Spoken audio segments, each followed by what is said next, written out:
El informe Periodismo Científico. Hola, ¿qué tal amigos? ¿Cómo están? Bienvenidos a una nueva entrega de El Informe Entrevista. En esta ocasión tengo el honor de comenzar con Nelly Paul, quien nos ha hecho un espacio en su apretada agenda para hablar sobre cómo está el panorama de la COVID-19, particularmente en el Cono Sur, en Chile. Así que Nelly, muchísimas gracias por hacernos este tiempo en tu agenda para conversar con nosotros. Muchas gracias a ti, Wilbert. Un honor estar en el informe. No, el honor es totalmente de este lado. Nelly, queremos saber cómo está el panorama en Chile. Sabemos que en este momento tenemos un bombardeo de información de distintas latitudes del mundo. Sin embargo, queremos saber puntualmente cuáles son las cifras que maneja en Chile. Sabemos que estos son números que están cambiando constantemente. Y cómo se está manejando la situación desde las autoridades sanitarias y luego pasando por los científicos, los médicos, los epidemiólogos y la reacción de la sociedad chilena ante esta pandemia. Mira, te cuento. Primero que nada, les cuento que Chile es un país que tiene casi 18 millones de personas, como para que se hagan una idea. Es importante saber de qué población total estamos hablando. Es un país con muchas zonas no habitables, por lo tanto es un país que en muchos lugares es muy poco denso, poblacionalmente hablando, pero la región metropolitana, que es donde está nuestra capital, Santiago, es bastante densa. La mitad de la gente de Chile, o un poquitito menos de la mitad, vive acá en Santiago, más de 7 millones de personas.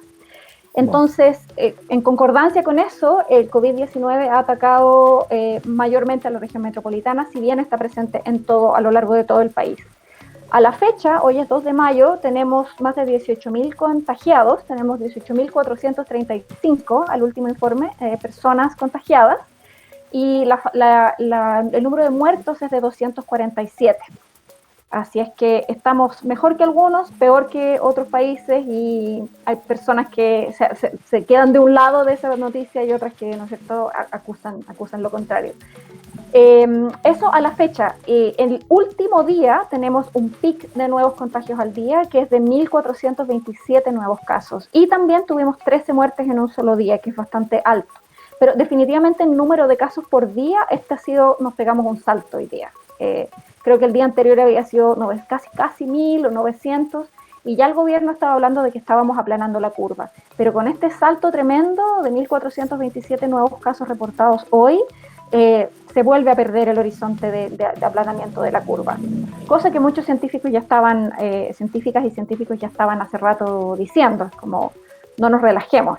¿Por qué? Porque el gobierno ha estado tratando de llamar de vuelta a la normalidad.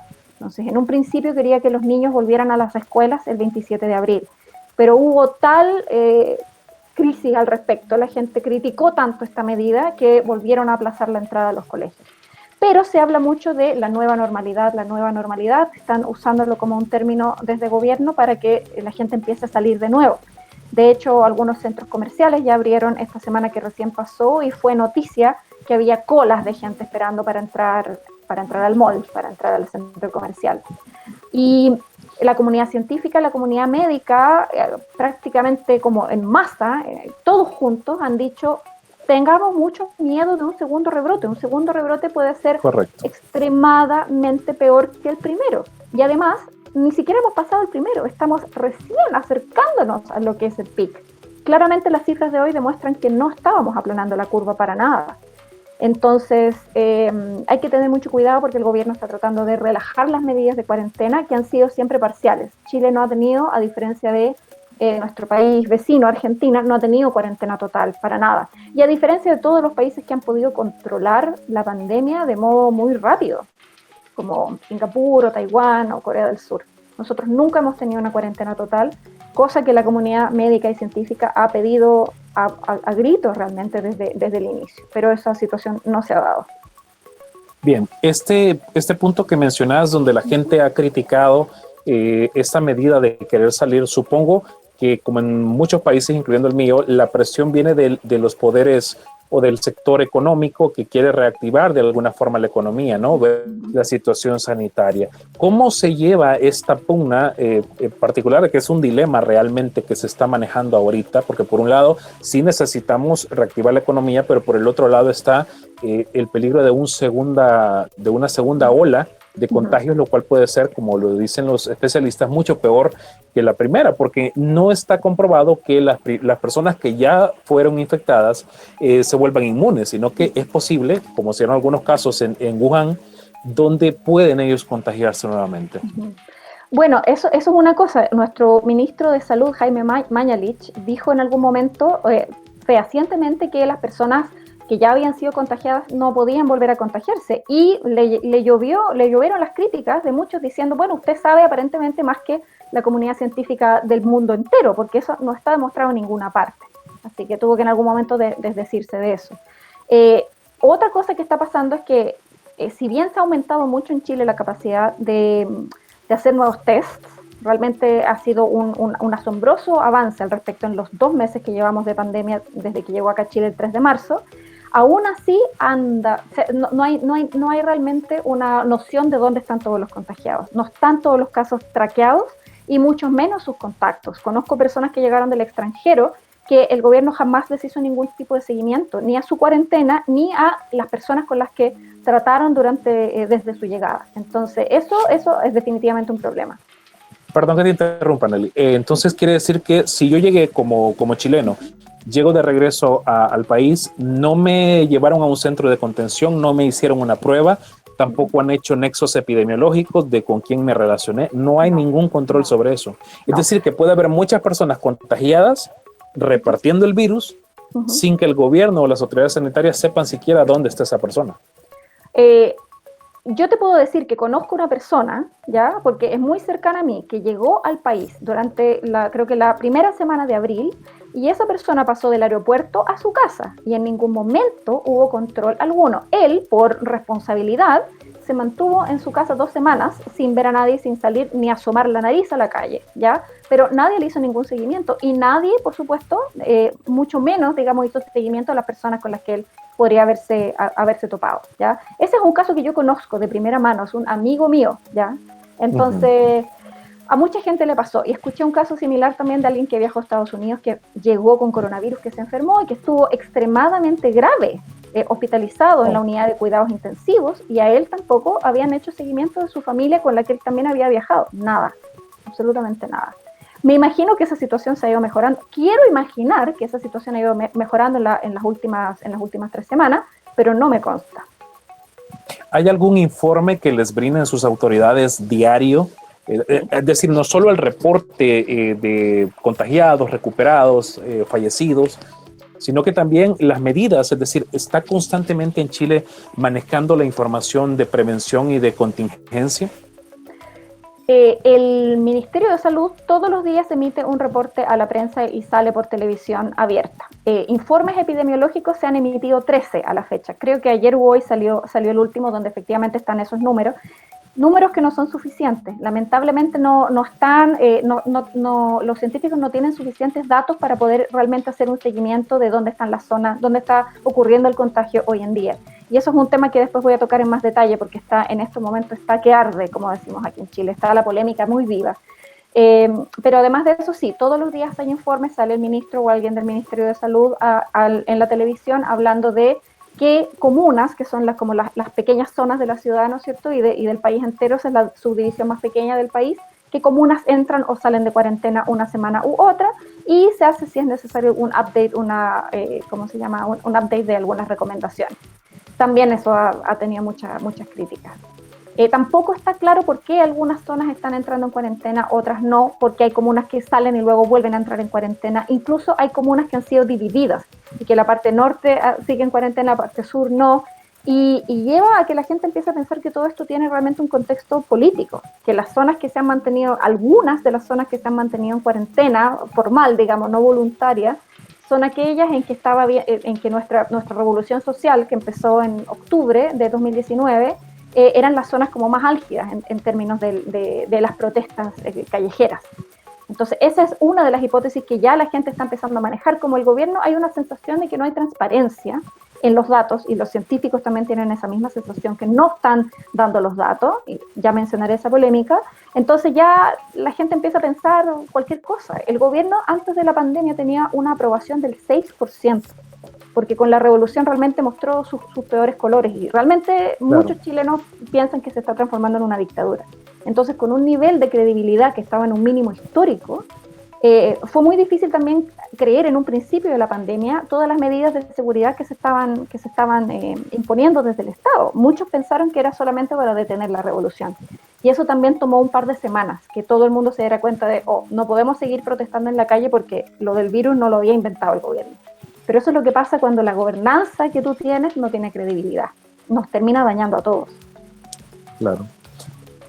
Nelly, en este caso quiero salirme del tema sanitario y profundizar en esta situación social que muy bien lo marcamos, donde Chile ha sido la punta de lanza de esta revolución, de este reclamo social válido, histórico y necesario que ha venido a marcar un antes y un después en la forma en que particularmente las mujeres se reivindican, y se posicionan ante los abusos del machismo y del patriarcado.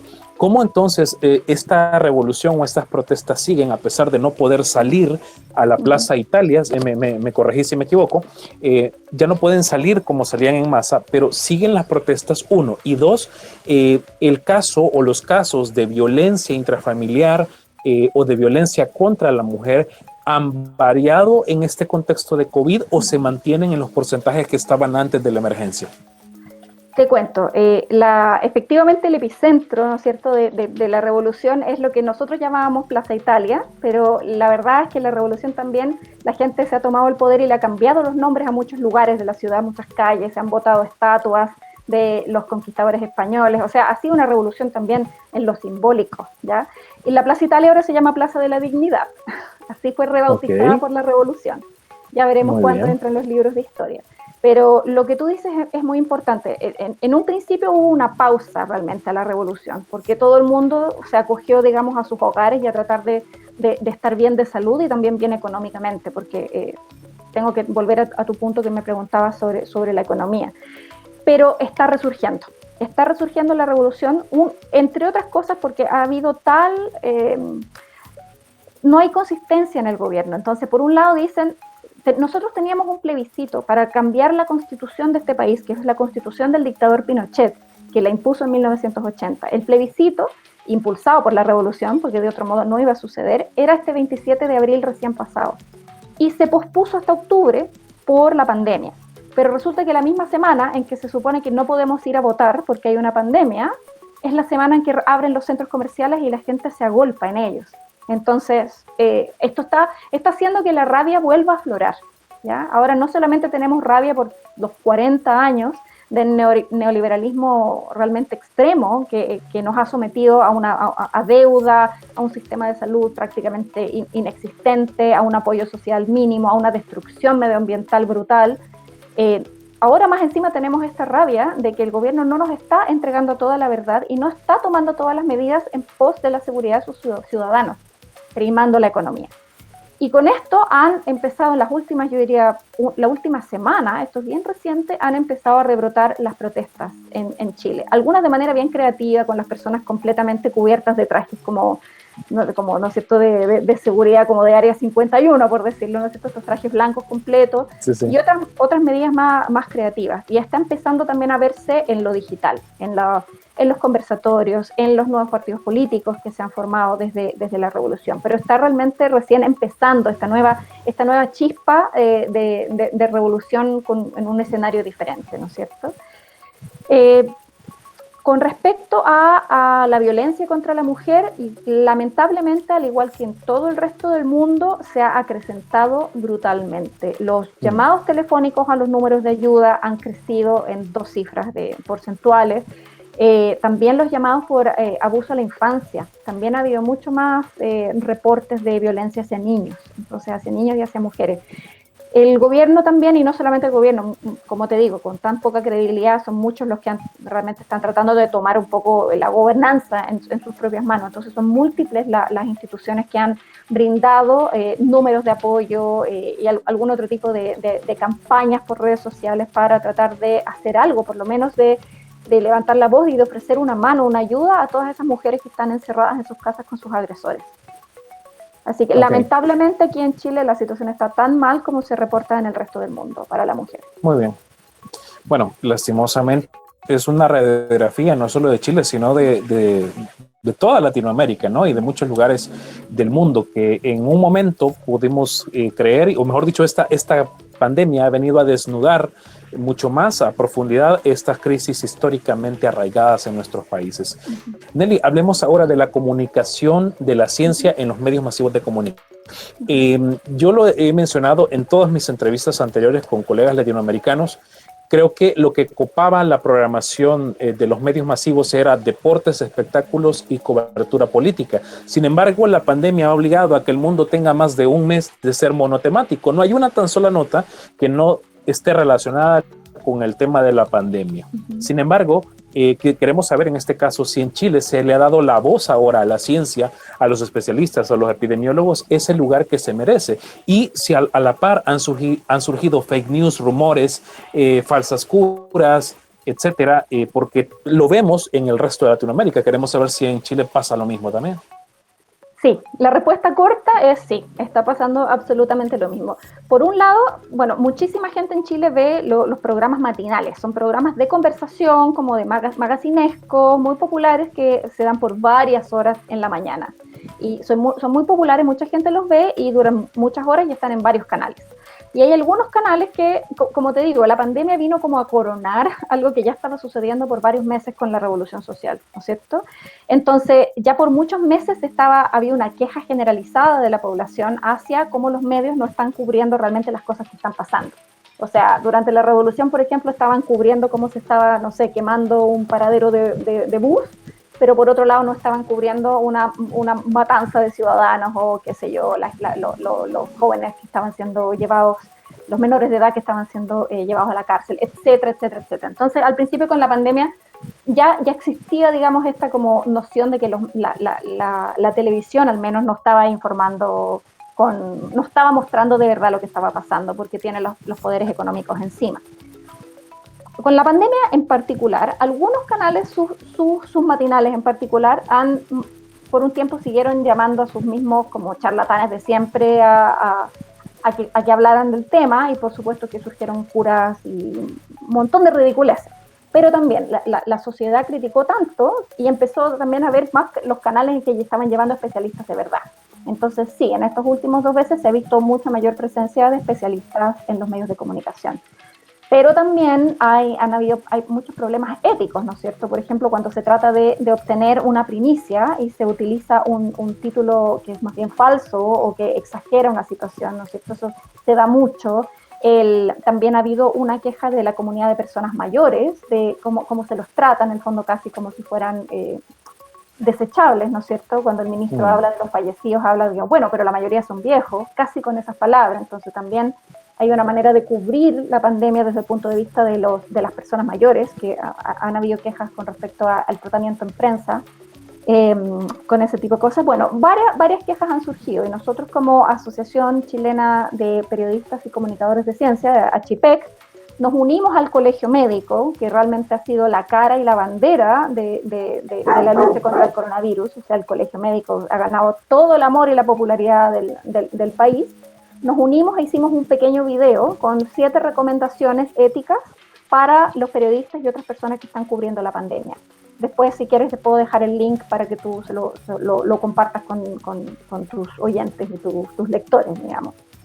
Eso es algo que está pasando. Ahora, la comunidad médica, como te digo, están súper agrupados en el Colegio Médico, el COLMED, con una cara muy visible que es de su presidenta Isquia Siches, quien incluso ha recibido amenazas de muerte por lo firme de su voz al respecto, de exigir medidas más firmes de cuarentena en el país, entre otras cosas, que liberen los datos, etc.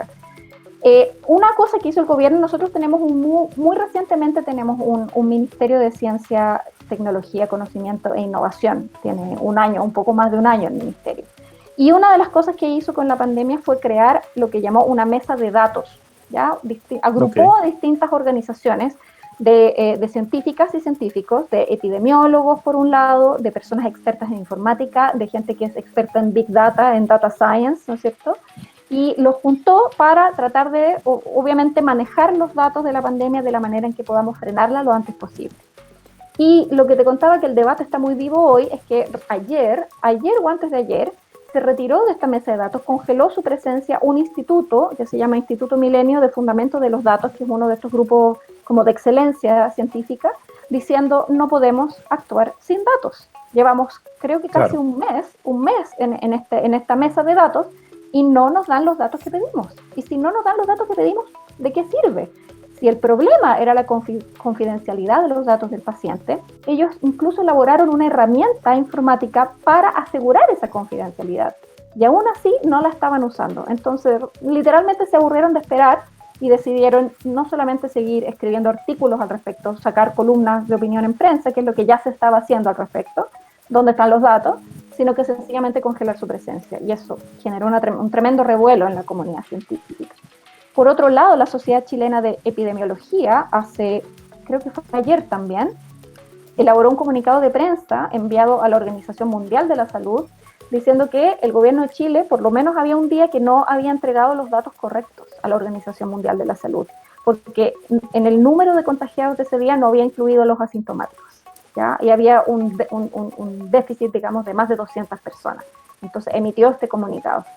Así es que sabemos que es una situación muy difícil, ningún gobierno está preparado para esto, pero como te digo, para un gobierno que había perdido total legitimidad, los ciudadanos y las organizaciones están mirando todo lo que hace el gobierno con una lupa y una desconfianza que tal vez no habríamos tenido en un contexto diferente. Nelly, ya para ir finalizando, quiero hablar acerca de los sectores más vulnerables de la sociedad chilena. Me refiero en este punto a qué medidas económicas se han que al haber un confinamiento, ¿no? Es decir, el comercio no está fluyendo con normalidad, las personas que no tienen trabajo en este caso se ven todavía más afectadas porque a lo mejor viven de extender la mano, ¿no? O de hacer algún subempleo, y esto pues obviamente viene a bloquear. ¿Cómo está atendiendo el gobierno, si es que lo está haciendo, a este sector de la sociedad en económica, y cómo se le está dando cobertura a este sector de la sociedad tan vulnerable al nivel sanitario? Bueno, ahí lamentablemente Chile es un país muy desigual y eso fue lo que hizo que estallara esta revolución. Entonces, y efectivamente es tan extremo el nivel de neoliberalismo económico que siempre se rescata a los mayores poderes económicos primero. Ellos son Dios y Señor. El gobierno anunció hace ya varias semanas una medida de un bono familiar, un bono de dinero para las familias más vulnerables, pero este bono, si no me equivoco, era menor a $100. ¿Ya? Yo no sé qué haces con $100 realmente. Wow. Y creo que era bastante menos que eso, si estoy en lo correcto. Y lo otro que hizo fue conversar con los bancos para que los bancos dieran créditos más fácilmente y creo que ni siquiera fijó las tasas de interés, sino que como eran un poco más bajas, una cosa así. O sea, igual le dio a los bancos la ayuda para que los bancos nos prestaran una vez más ese dinero. No condonó ninguna deuda, ni siquiera las deudas históricas de educación. La gente aquí se endeuda casi a nivel de los estadounidenses para estudiar en la universidad. No ha condonado esas deudas, no ha tampoco querido liberar los fondos de las pensiones tampoco. Dale. Solo déjame ver si te entendí. Entonces, la ayuda que pudo dar el gobierno a la población no lo dio a la población directamente, sino que se lo dio a los bancos y le dio la oportunidad para que el banco se los dé en calidad de préstamo, obviamente con una tasa de interés. Wow. Eso es correcto. Además de ese pequeño bono que te digo, que era prácticamente simbólico, porque era muy menor. Lo que quiere hacer el gobierno para reactivar la economía, para evitar un descalabro aún mayor, es retomar la normalidad. Y eso es lo que, de hecho, justo antes de venir a juntarme contigo, en las noticias estaban diciendo exactamente eso. Es como, esta nueva normalidad es porque si no nos vamos a ir a una recesión más terrible. Entonces, por favor, que vuelvan todos a trabajar. Esa es la manera que tiene el gobierno. Y obviamente, ¿quiénes son los que podemos teletrabajar? Los privilegiados, ¿no? Y realmente en su mayoría no somos los esenciales. Los esenciales son los que tienen que salir todos los días, ¿ya? Y los que tienen trabajo precarizado, que es un tremendo porcentaje de la población laboral en este país. Tiene trabajos precarios, sin contrato, o trabajos informales, donde no están por libreta, digamos, no están pasados por ninguna formalidad, entonces tampoco tienen cobertura de salud, ni mucho menos cobertura social de pensión y seguro de cesantía. Yo he visto, cuando he tenido que salir a comprar comida, las filas tremendas afuera de las oficinas del seguro de cesantía. Y ahí la gente, bueno, trata de mantener un poco de distancia, pero la verdad tú ves que se pierde esa distancia. Se ponen a hablar, las personas tampoco están usando la mascarilla como deberían, muchas veces está la nariz afuera, o incluso he visto a guardias de seguridad que están con la mascarilla puesta y cuando alguien se acerca a hablar con ellos se la sacan para que se les entienda mejor. Entonces, dadas esas circunstancias, mantener a la gente en la calle es realmente es un peligro. O sea, no pueden seguir poniendo toda la responsabilidad sobre los hombros de los individuos, porque hay una responsabilidad del Estado. Ahora, Chile es un país que ha querido deshacerse de su Estado y ahora estamos viendo las consecuencias. Nelly, termino con esto, me queda 1 minuto con 15 segundos. Es una oportunidad de oro para colocar a la ciencia con el protagonismo no solo que merece, sino que necesita la sociedad. Absolutamente, es una oportunidad de oro y no podemos perdérnosla manteniéndonos en nuestras, ¿cómo se llama?, torres de marfil. Aquí la ciencia tiene que ser humilde, porque la pérdida de confianza en la ciencia tampoco es gratuita, no es porque la gente es tonta ni ignorante. Nosotros no hemos hecho el esfuerzo de realmente mostrar la relevancia de la ciencia y es ahora nuestra responsabilidad de hacerlo, porque ya vemos que se pierde cuando no hay confianza, cuando no hay una relación cercana entre los ciudadanos y la ciencia. Bien, Nelly, muchísimas gracias por tu tiempo para el informe y por supuesto para Supernova Radio, Ciencia y Música. Te queremos de verdad desear lo mejor y sabemos también que vas a estar en el Foro Hispanoamericano de Periodismo de Ciencia, además de otros esfuerzos que muy valiosamente estás aportando en la Asociación Chilena de Comunicación de la Ciencia. Así que toda nuestra admiración, respeto y cariño hasta el Cono Sur. Muchas gracias y espero que ustedes les vaya súper bien, que afronten esta pandemia con toda la fuerza. Les deseo lo mejor. Muchas gracias. También. Muchas gracias. Gracias a ustedes, amigos, por estar pendiente de una nueva entrega de El Informe y a través de Supernova Radio, Ciencia y Música. Yo soy Wilber Monterrosa desde San Salvador. Hasta la próxima. El Informe, periodismo científico.